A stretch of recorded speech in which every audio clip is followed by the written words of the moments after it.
अद्भुत अध्यात्म चैनल में आपका स्वागत है। कोमल पत्ते के समान यह शरीर अनेक प्रकार के रोगों के कारण शत-विशत होकर जर्जर हो जाता है। यह पामर शरीर पूर्व जन्मों में बार बार सुखों दुखों का पुनः पुनः अनुभव करता हुआ लज्जित नहीं होता, पुनः उन्हीं चेष्टाओं में फिर लिप्त हो जाता है। यह शरीर बुढ़ापे के समय बुढ़ापे को और मरने के समय मृत्यु को अवश्य प्राप्त होता है। यह नियम भाग्यवान और दरिद्र दोनों के लिए समान है, इसमें कोई भेद नहीं है। किंतु यह बात इस अधमदह को ज्ञात नहीं। यह शरीर दुष्ट इंद्रियों द्वारा दुर्विषय रूपी कीचड़ का पान करता रहता है। अपनी आत्मा के उद्धार के अनुकूल इच्छा और चेष्टा भी नहीं करता। खेल कूद कौतूहल आदि की अभिलाषा पूर्ण न होने के पहले ही युवावस्था आकर जबरदस्ती बाल्यावस्था को निगल जाती है। फिर तदुपरांत स्त्री संभोग की इच्छा की पूर्ति न होने, संभोग आदि से मन न भरने से पहले ही वृद्धावस्था आकर युवावस्था को निगल जाती है। फिर वृद्धावस्था में पौत्र पुत्र आदि के स्नेह की पूर्ति होने से पहले ही यह शरीर मृत्यु को प्राप्त होता है। ऐसे शरीर में मुझ अतत्वज्ञ को क्या विश्वास हो सकता है? जो पुण्यात्मा थे और सुमेरु पर्वत के समान गौरवान्वित थे, काल उन्हें भी हड़प गया। यह काल बड़ा निर्दय, पत्थर के समान कठोर, बाघ के समान क्रूर, आरे के तुल्य कर्कश, कृपण और अधम है। आज तक ऐसी कोई वस्तु नहीं देखी गई जिसे इस काल ने अपने गाल में न समा लिया हो। इसका चित्त सदा निगलने में ही लगा रहता है। यह एक को निगलता हुआ दूसरे को निगलता है। असंख्य लोग इसकी उधरी में समा चुके हैं। यह एक ऐसा पेटू है कि इसे तृप्ति ही नहीं होती। अब भी यह अपने उसी स्वाभाविक वेग से जीवों को लगातार निगलता जा रहा है। मुनिवर, यह काल धूर्तों का सिरताज है। इसे कितना ही तोड़ो पर यह टूटता नहीं, जलाने पर जलता नहीं और दृश्य होने पर भी स्वरूप से दिखाई नहीं देता। इसकी धूर्तता की सीमा नहीं। मुनिवर, यह काल सदा अपना पेट भरने में ही लगा रहता है। इसका चरित्र बड़ा गर्हित है। जिन लोगों की भोग तृष्णा और जीवित तृष्णा पूर्ण नहीं हुई है, उन्हें आपत्तियों से परिपूर्ण संसार में गिराता है। काल नित्य प्राणियों के झुंड को न मालूम कहाँ ले जाता है, जिससे पृथ्वी भी नष्ट हो जाती है, समुद्र भी सूख जाते हैं, तारे भी टूट जाते हैं और सिद्ध भी नष्ट हो जाते हैं। फिर मेरे जैसे जन की स्थिरता में क्या विश्वास है?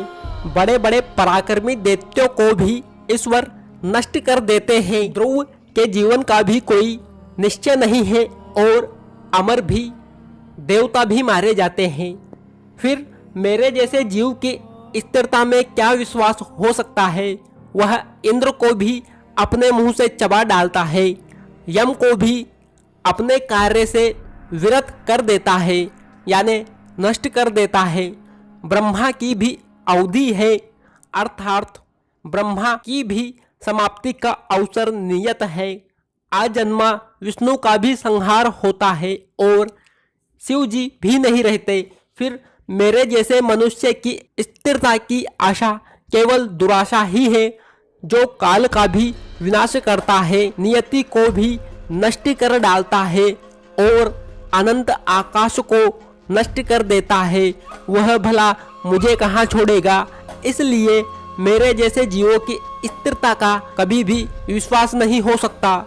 मुनिवर, और सुनिए, बाल्यावस्था विविध प्रकार के कल्पित क्रीड़ा कौतुक में ही बीत जाती है। उसमें चित्त की स्थिरता लेश भी नहीं। तदुपरांत यौवन पदार्पण करता है। यौवन में चित्त रूपी मृग स्त्री रूपी गुफाओं में ही जीर्ण हो जाता है। उसमें भी चित्त में शांति नहीं रहती। तदंतर वृद्धावस्था के प्राप्त होने पर शरीर जीर्ण शीर्ण हो जाता है। उस समय भी शांति नहीं रहती। यूं इस तरह व्यर्थ आयु बिताने से मनुष्य को केवल दुख ही दुख प्राप्त होता है।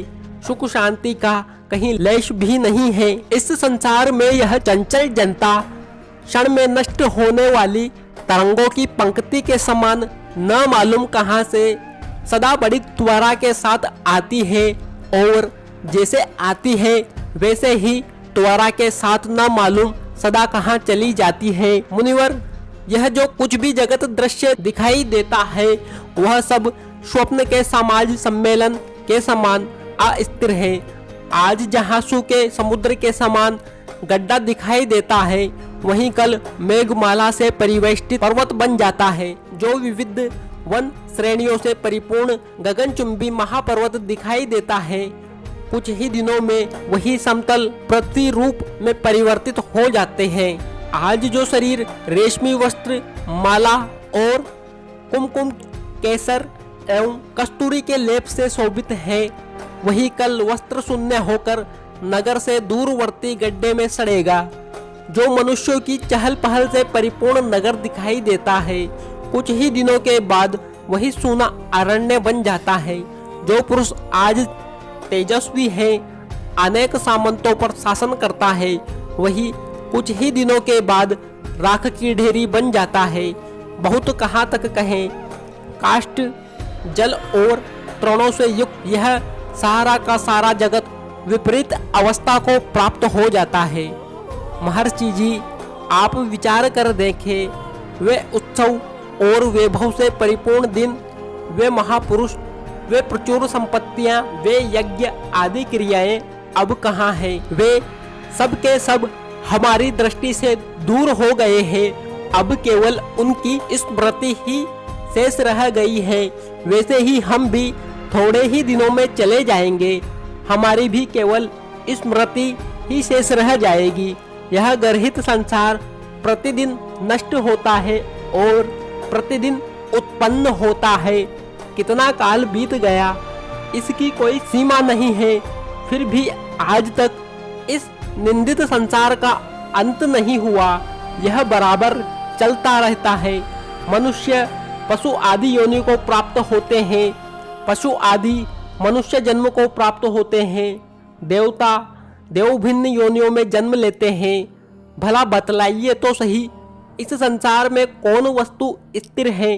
मुनिवर, इस दोष दर्शन रूपी वनाग्नि से मेरा चित्त दग्ध प्राय हो गया है। पहले जगत के प्रति जो प्रेम था वह जल गया है। मेरे चित्त में भोग की आशा का उदय नहीं होता। मुनि श्रेष्ठ, मानसिक चिंताओं से परिपूर्ण, प्रचुर भोगों से युक्त राज्यों की अपेक्षा चिंता शून्य महात्माओं द्वारा स्वीकृत एकांत सेवन कहीं अच्छा है। उद्यान के दर्शन या विहार से मुझे प्रसन्नता नहीं होती, स्त्रियों से मुझे सुख नहीं होता और धन प्राप्ति से मुझे हर्ष नहीं होता। मैं मन के साथ उपशांत होना चाहता हूँ, यही मेरी प्रबल इच्छा है।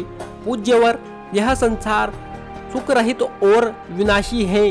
विषय वासना बड़ी तीव्र है और चित्त की चंचलता की कोई सीमा नहीं है। उससे शांति लाभ की आशा व्यर्थ ही है। मैं कैसे निवृत्ति लाभ करूँगा?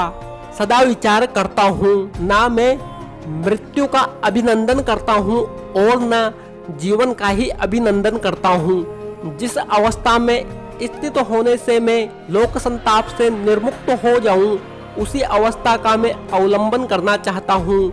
वह चाहे जीवन अवस्था में प्राप्त हो, चाहे मरने के पश्चात। हे ब्रह्मन, इसलिए जैसे मैं ज्ञानी होकर शोक, भय और खेद से शीघ्र मुक्त हो जाऊं, वैसा उपदेश मुझे शीघ्र दीजिए। आप शरीर के महात्मन अति तुच्छ वस्तु को भी दिव्य बना सकते हैं। यह सामर्थ्य पृथ्वी में मनुष्यों में एवं स्वर्ग में देवताओं में कहीं भी नहीं है। ब्रह्मन, यदि वैसी कोई युक्ति है ही नहीं, अथवा युक्ति के रहने पर भी कोई महात्मा मुझको उसका स्पष्ट रीति से उपदेश नहीं करता है और मैं स्वयं भी विचार कर उस सर्वश्रेष्ठ शांति को नहीं पा सकता हूँ तो संपूर्ण चेष्टाओं का त्याग कर निरअहंकारता को प्राप्त हुआ मैं न तो भोजन करूँगा, न जल पीऊँगा, न वस्त्र पहनूंगा और न स्नान दान भोजन आदि कर्म ही करूँगा और न संपत्ति और आपत्ति में किसी प्रकार के कार्य करूँगा। मैं देह त्याग को छोड़कर मैं और कुछ भी नहीं चाहता हूँ। सब भावना से शून्य होकर दीवार में लिखित चित्र की नाई मौन रहता हूँ। वीडियो को लाइक करें, शेयर करें, चैनल को सब्सक्राइब करें, इससे अगले वीडियो का नोटिफिकेशन आपको मिल जाएगा।